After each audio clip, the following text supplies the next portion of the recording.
يا صباح الخير والسعادة والسكر الزيادة، ويا رب يا رب يا رب ما يقطع لي ولا يقطع لكم عادة يا رب. سامحوني، غبت عنكم يومين أو 3 بس حرفيا حرفيا. اللهم لك ألف حمد وشكر ليك يا رب. أنا عادة ما بحبش أطلع أقول إن أنا كنت تعبانة أو إن أنا مريضة. بقيت خلاص بكره كلمة مريضة تعبانة مش قادرة، بقيت مش بحبها. المهم، لظروف صحية اتأخرت عنكم، وبيتي بقى يضرب يقلب، والله العظيم بقى يضرب يقلب. قعدنا 3 أيام بالظبط مش بياكل في البيت. جوزي الغلب وعيالي جرفول، بطاطس، بتنجان، فول وجبنة، بيض وجبنة، فول وبطاطس، فول وبطاطس وبتنجان. اللهم لك ألف حمد وشكر ليك يا رب. لسه أول يوم امبارح اللي هو الأربع، النهارده الخميس، كنت ابدا اقف اتسند واعمل اكل، تمام، والحمد لله. وقلت بس انا لازم اقوم اشوف بيتي واشوف حالي. اول ما قدرت اقوم، تمام. تعالوا بقى نشوف ايه هنعمل ايه النهارده. انا هنا محمص نقع حمص الشام، نقع حمص الشام، ونقع فاصوليا بيضه. انا ما اعرفش عندكم انتوا بتسموها ايه في الخليج، تمام، ولكن ما علينا. بصوا، على فكرة وشي منفخ، هي دي مش الكاميرا بس عشان نكون واضحين. وشي منفخ وكلي منفخة، بس قلت اتحدي عشان بجد كتر خير الكل. اخواتي عيالهم بيمتحنوا كلهم، مرات اخويا الله يبارك لها في صحتها وعافيتها عيالها بيمتحنوا. لما بتعب اهلي ما بيسيبونيش بصراحة، ولا جوزي بيسيبني. اللهم لك الف حمد وشكر ليك يا رب. اللي هيقول لي يا بختك ما بيسيبوكيش، هقول لها يا رب يا رب يا رب يا رب ما يكتب عليكي شكة وجع من اللي انا بتوجعه. يا رب ما يكتبها عليكي، مش هقول لك غير كده. شوفي، شكة الألم اللي انا بقول دي ربنا ما يكتبها عليكي. لاني لما برقد، واعوذ بالله من كلمه، انا من الناس اللي ما بحبش ارقد. انا عايزه اقول لكم قسما بالله، واقفه ما قادره اقف، انا سانده ظهري زي ما انتم شايفين. بصوا، سانده ظهري عشان حرفيا حاسه ان هتكفى عظم بجسمي بكلي. الحمد لله. ومش دور برد عشان اكون واضحه، مش دور برد، تمام. عشان هيقولوا لي انتي خدتي برد، لا، انا خدت ميكروب. نزلت يوم الاثنين العتبة، السبت، نزلت السبت العتبة. يوم السبت اول الاسبوع ده رحت العتبة، تمام، مع اصحابي.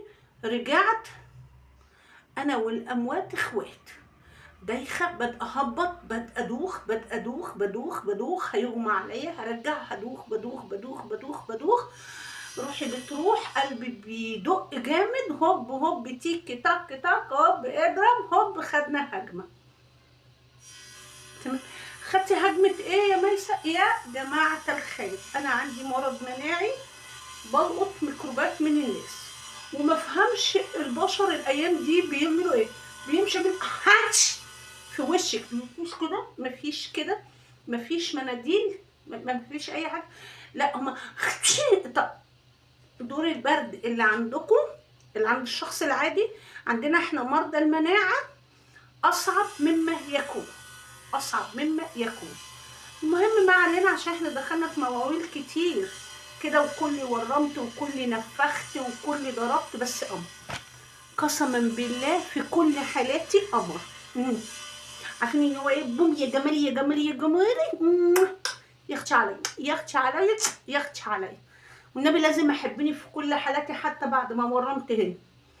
بصوا، ده وارم، وقالوا لي هناخد عينه ان شاء الله لما اروح لهم يوم السبت او الاثنين الجايين، تمام. كل اللي هنا ده كده وارم، وكله ده كده انا خف كمان. ما علينا، انا مش هحكي امراض. يلا نقول بقى بسم الله ونصلي على حبيبنا النبي عليه افضل الصلاه والسلام.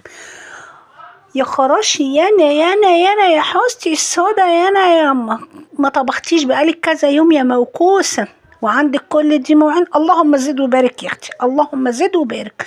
انا وقفت عملت اكل ليه؟ عشان كان يوم الاربع اخر يوم في الامتحانات، اخواتي جم بعيالهم، وعيال اختي جت، وعيال اخويا جم.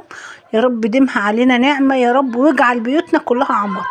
عايزه اقول لكم وحياه ربنا، والله سبحان من أواني واداني الصحة فعلا فعلا. الأم لما بترقد ومعاها عيال، سبحان من بيقويها غير الله سبحانه وتعالى عشان تخدم عيالها، حتى لو بتقول ايه يا عين يا ليل، كل قصايد الشعر. قبل اي حاجه بقى كده، يلا اللايك الجميل، اللايك الجميل وقلوب كتير كتير على الفيديو، واكتبوا لي كده في التعليقات بنحبك يا ميسو يا مساميسو. يا اختي على بوتجازي، يا اختي يا اختي يا اختي، عليا وعلى جميلي، عليا وعلى جمالي، اقسم بالله خطيره خطيره خطيره. مفيش اخطر مني ولا اجمل مني ولا احلى مني. اسمع واحده تقول لي انت معفنه ولا لا. بصوا بقى، بما ان هنعمل ونولع البوتاجاز طول اليوم، رحت كان عندي فول نابت جالنا عشان السيده، كل سنه وانتم طيبين. عملت ايه في الفول النابت ده؟ رحت قلت والله لا انا مدمساه واعمله فول مدمس. اصبحت اللهم بارك هولع على فول يتدمس، وعلى حمص الشام يتعمل، وعلى فاصوليا بيضه حبه حلوين كده يتسلقوا. تمام. عادة انا لما بجيب فاصوليا بيضة بسلقها كمية واشيل في الفريزر، تمام، لاني بنقعها وبشيل مسلوق. هنا بقى ما شاء الله تبارك الله حمص الشام والله كان خطير، بألف هنا بألف هنا، لكل من كان له نصيب. الفول بقى بصوا هنا، الفول انا ولعت عليه اخد غلوة، تمام. وهحط بقى عليه ايه؟ ماشي، انا بشيل طبقه الريم اللي على الوش. في ناس ما بتحبش تشيلها، بس انا بقى يعني لا بحب اشيلها. بعصر عليه ليمونه، تمام. اوقات برميها اشرها او بخرمها. بحط بقى يا دوبك معلقه سكر صغيره، ماشي، عشان تسرع من التسويه. وبحط له ايه؟ عدس اصفر وفول مدشوش. مفيش فول مدشوش اقسم بالله ما هقف. حطيت معلقه صغيره رز، تمام، من غير جوزي ما يعرف كده، عشان ايه يعني بينشي وبيبقى جميل وبيبقى خطير. وحطيت ايه كمان؟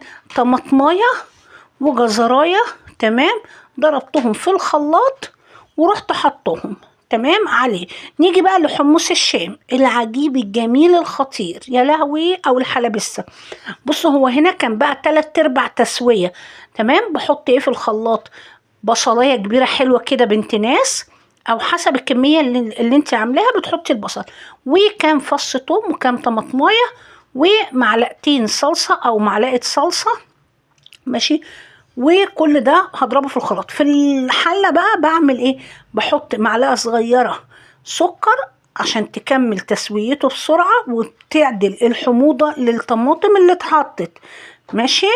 وحطيت الكلام ده كله، وحطيت ايه تاني؟ ليمونه عصرتها، تمام. وبصوا بقى، ضربت لما خلاص دخل على التسويه، ضربت التركيبه اللي عملتها دي، حطيت له توابل ايه الحمص الشام. حطيت ملح وكمون وبابريكا، ومع يعني مكعب ماجي، لو ده عشان انا كنت عامله حله كبيره ما شاء الله. الماجي بتحطيه اختياري، انا كنت حاطه يا دوبك حبه صغيرين كده، هو ما كانش مكعب بالظبط عشان اكون صريحه معاكم، كان نص مكعب، فاللي هو مش باين، تمام. ورحت عامله ايه؟ حاطه، كان ما شاء الله تبارك الله استوى حمص الشام، اتوزع على امة لا اله الا الله.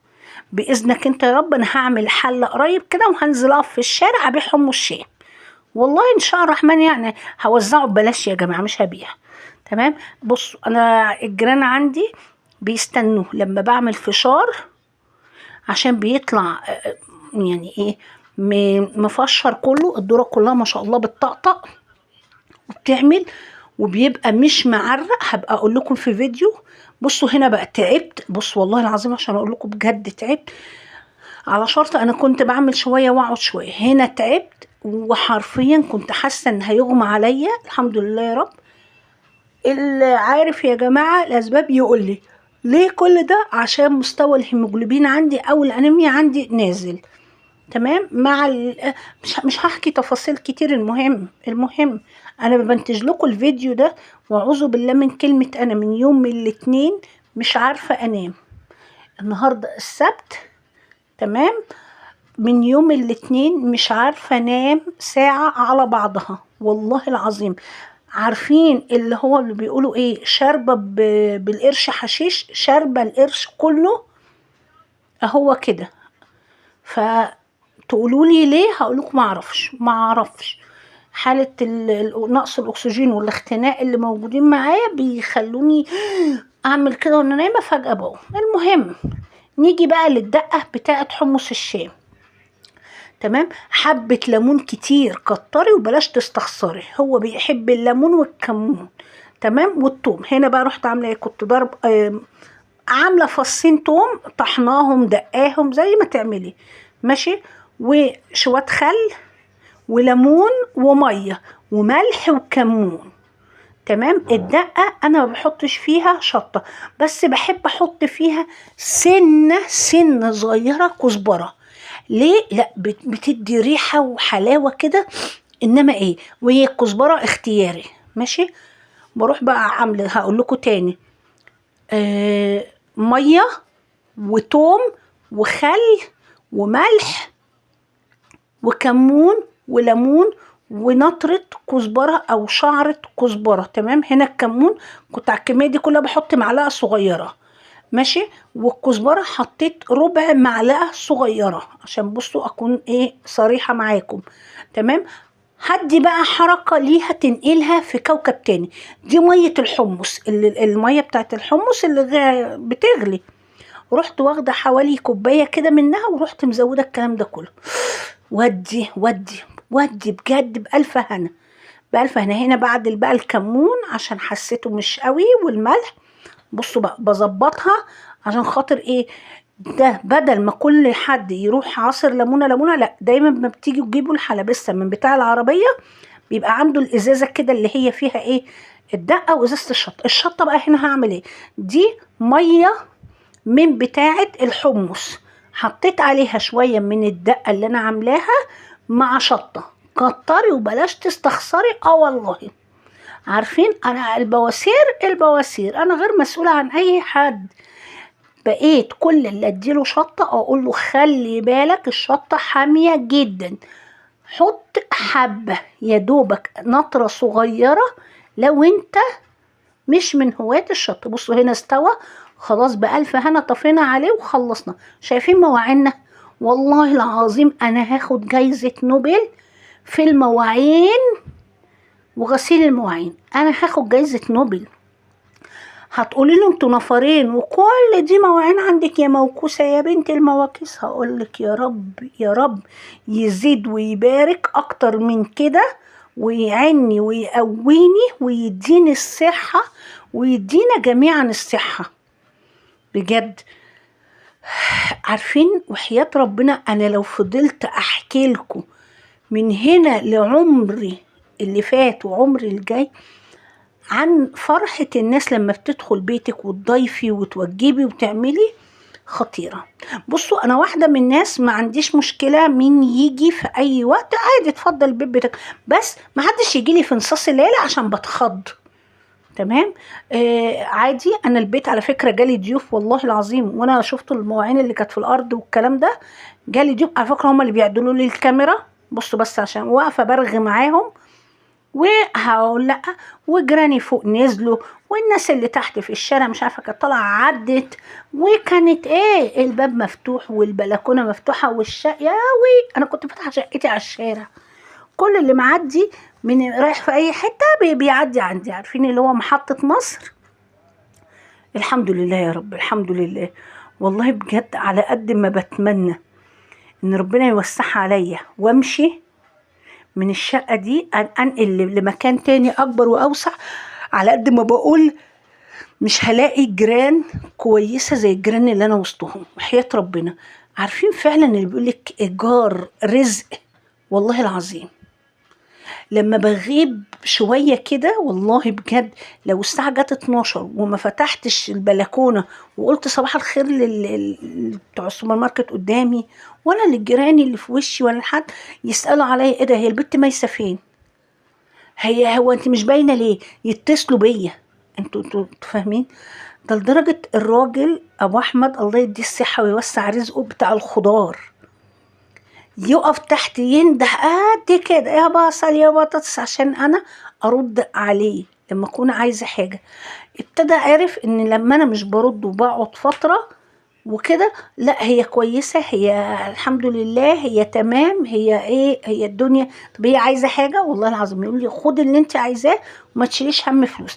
يا ابو احمد الماديات مش احلى شيء، عايزه مثلا كيلو، عايزه 2 لا خدي بس، خدي بس والله ماليكي دعوه، طب خدي بس مش عارفه ايه. بجد وحياة ربنا بقول يا لهوي، على الدنيا. وعلى شرط يا جماعة، أنا ساكنة في الشارع، أهلي والدتي رحمها الله والدي في الشارع، في نفس الشارع. ويختي بصوا هنا كان ال- الغباء اللي كانوا بيزوروني، بصوا بقى وعمالين الكاميرا بتاعتها لي كده، وراحوا مودينها لي الناحية، والله العظيم كان قاعد معايا شوية ناس مخهم الحمد لله انا بظبط لنفسي، قال هنساعدك، تساعدوني على ايه؟ بصوا كنت هنا خلاص بقى دراعاتي هلكت، وانا كمان هلكت. انا المواعين دي مش بالسرعه اللي انتوا شايفينها كده، لا ركزوا. انا كنت والله الحمد لله يا رب قعدت في البيت كله من الساعه كام، من الساعه 12 للساعه 7 او 8 بالليل، اكركب واعمل واشيل واحط واديله يدي اديله يدي اديله يدي. المهم وجات الناس اكلت عندنا وبألف هنا. خلاص خلصنا الفاصوليا وكنت سبكت بقى ايه الحاجه. بصوا بقى ما شاء الله تبارك الله، يا رب زد وبارك يا رب. اللهم صل وسلم وبارك عليك يا سيدنا محمد. انا عملت ايه هنا للفاصوليا؟ انا حطيت البصله اتشوحت تمام ولونها بقى ذهبي، حطيت عليها الفاصوليا.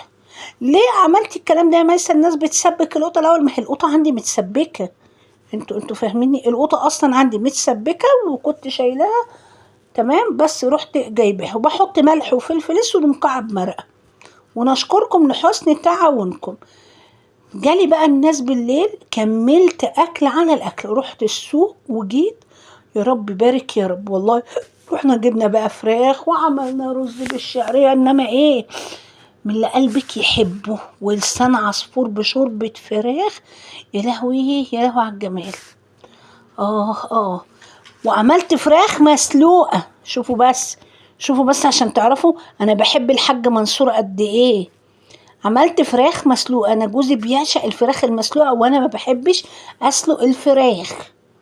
اللي متفق زي كده يقول لي انا ما بحبش يا جماعه اعوذ بالله من كلمه، انا ما بحبش اكل مسلوق، انا بحب كل ما هو في الفرن، في الفرن تبل وارمي في الفرن.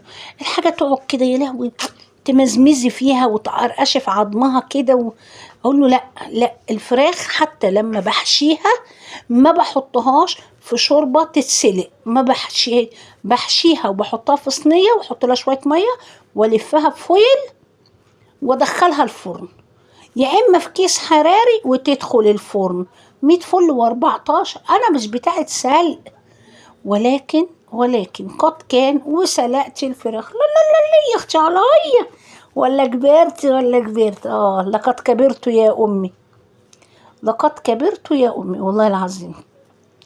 الحمد لله، الحمد لله يا رب، يا رب بارك يا رب. اللهم صل وسلم وبارك عليك يا سيدنا محمد. اللهم صل وسلم وبارك على سيدنا محمد وعلى آله وصحبه وسلم أجمعين. بصوا بقى هنا، قولوا لي ما شلتيش المشالي يا كسلانة، يا كسلانة أقول لك محدش يتكلم معايا، أنا ست غير قادرة وغير واعية، وكنت عايزة انام وهلكانة وما تحدش يقول لي انت ايه اللي جرى. كبيت شوية مية وعليهم شوية معطر وامسح. بص بس ده انا هوريكم مسح بطريقة اول مرة حد يشوفها وحياة ربنا.